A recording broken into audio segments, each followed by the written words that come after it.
বাইরে চলে যাওয়ার অনেক সুযোগ ছিল, আপনি গেলেন না কেন? এবং এখন কি মাঝে মধ্যে মনে হয় যে চলে গেলে ভালো?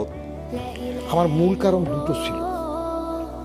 একটা হলো আমি তো গ্রামে গরুর ঘাস তুলছি, হাল চাষ করছি, গ্রামের ছেলে তো অজপা গ্রামের ছেলে। আমি প্রথম বিদ্যুৎ বাতি দেখলাম আমার ক্লাস 4 বছর বোনের বিয়ের বাজার করতে যায় ফেনী শহরে। কাঠি একটা নিচে নামাইলে বাতি জ্বলে, একটা নামাইলে ফ্যান চলে। That was wonder to me, and still electricity is a wonder to me. আমি মাঝে মাঝে আমার বই টইতে অনেক কিছু কমেন্ট করছি যে ইলেকট্রিসিটি একদিন 24 ঘন্টা বন্ধ হয়ে যাক সারা পৃথিবীতে, কোথায় যায় সভ্যতা? আমি যাই না। প্রথম কারণ হইল আমার দেশাত্মবোধ।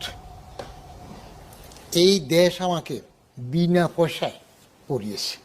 5 পর্যন্ত ফ্রি, তারপর 5-এর বৃত্তি দিয়ে 8 পর্যন্ত ফ্রি। মেরিট স্কলারশিপ তখন 20 টাকা, বই কেনার জন্য 50 টাকা 3 বছর। 8-এর বৃত্তি দিয়ে মেরিট স্কলারশিপ 32 টাকা, বই কেনার জন্য 80 টাকা।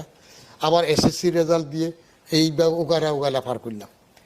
এসএমওলে ফার্স্ট ইয়ারে ভর্তি হয়ে 3 টাকা করে 12 মাসে সিট রেন্ট দিয়েছিলাম। একদিন দেখি যে একটা চিঠি চলে আসলো, কিছু স্কলারকে ফ্রি সিট দিয়ে আমার এই 36 টাকাও আমাকে ফেরত দিয়ে দিছি। আমি তো আনগ্রেটফুল হইতে পারি না। যত চোর, হারমাত, বদমাস, লুটেরা যত কিছুই বলেন, দিস ইজ মাই কান্ট্রি।